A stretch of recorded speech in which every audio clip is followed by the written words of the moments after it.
ពូកែថាផ្លូវជាតិពេកបាច់គេមួយរត់ទៅវាកាត់ពង្រីកដើមទ្រូងឡើងប៉ុងមុនរៀបការកុំឲ្យគេថាផ្លូវជាតិទៀតទីបំផុតតារាចម្រៀងកូនកាត់ចិនបាច់គេមួយសម្រាប់ចិត្តវាកាត់ពង្រីកដើមទ្រូងឡើងប៉ុនមុននឹងរៀបចំពិធីមង្គលការថ្មីនេះតារាចម្រៀងប៉ាច់គីមួយបានរត់ទៅហាងកែសម្ផស្សមួយកន្លែងដើម្បីឲ្យគ្រូពេទ្យជំនាញវាកាត់កែពង្រីកដើមទ្រូងប៉ាច់គីមួយបាននិយាយថា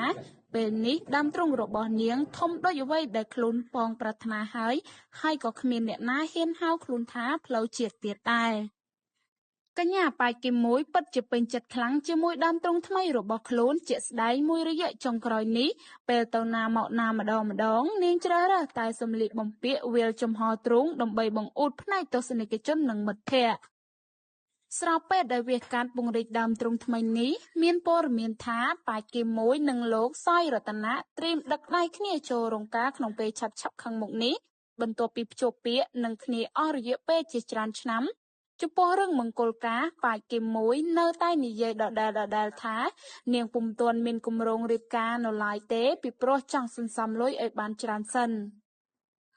គូរំលឹកផងដែរថាតារាចម្រៀងប៉ាច់គីមួយនិងលោកសយរតនៈបានភ្ជាប់ពាក្យនិងរស់នៅក្រោមដំបូលតែមួយអស់រយៈពេលជាច្រើនឆ្នាំមកហើយអ្នកទាំងពីរក៏មិនខ្វល់ពីពិធីមង្គលការដែរពីព្រោះចាស់ទុំទាំងសងខាងសុទ្ធតែបានដឹងឮអំពីរឿងនេះមិនថាប៉ាច់គីមួយចង់ធ្វើអ្វីលោកសយរតនៈគាំទ្រនាងគ្រប់បែបយ៉ាងជាពិសេសរឿងកែនិងពង្រីកដើមទ្រូងជាដើម